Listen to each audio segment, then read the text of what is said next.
Becky Johnson with Sweetheart Quilt Design Company, and this is number 9 in our series of binding videos. So today we're going to talk about how to do a 2-color binding. So maybe you made a fall table runner and you made a Christmas table runner, and rather than having 2 separate table runners, you want to put them back to back. But you still need a fall binding around the fall one and a Christmas binding around the Christmas one. So we're going to talk about how to do a 2-color binding. And I've used high contrast here so that it's easy for you to see. But normally we cut 2.5-inch strips for our binding. So if you want to do a 2-color one, for the one that you're going to sew, so let's call the fall one the top and the Christmas one the back, just to make it easy. So the one you're going to sew to the fall one, you want to cut 1-inch strips. And the one you're going to sew to the Christmas one, you want to cut 2-inch strips.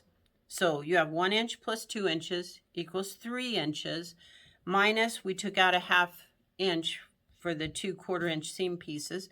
So that gives us our 2.5-inch strip.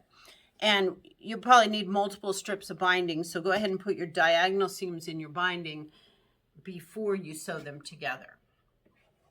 Then when you do this, you're going to fold it in half, and I have this little piece here. So I've put the fall piece down onto the fall side, and I'm stitching it on with my 1/4 inch, and I like to trim so that I have an 1/8 inch of binding sticking out to fill up the binding so it doesn't feel hollow. And then as you fold this around, that seam will go right on the edge of your quilt. And then you can just hand stitch it down on the back. So there you have your fall and your Christmas, and nobody will even know that the other one's on the other side, except of course you'll want to brag about this. So you'll show everybody and then they'll know, but that you did on purpose. So anyway, have fun with that, and we'll see you next time.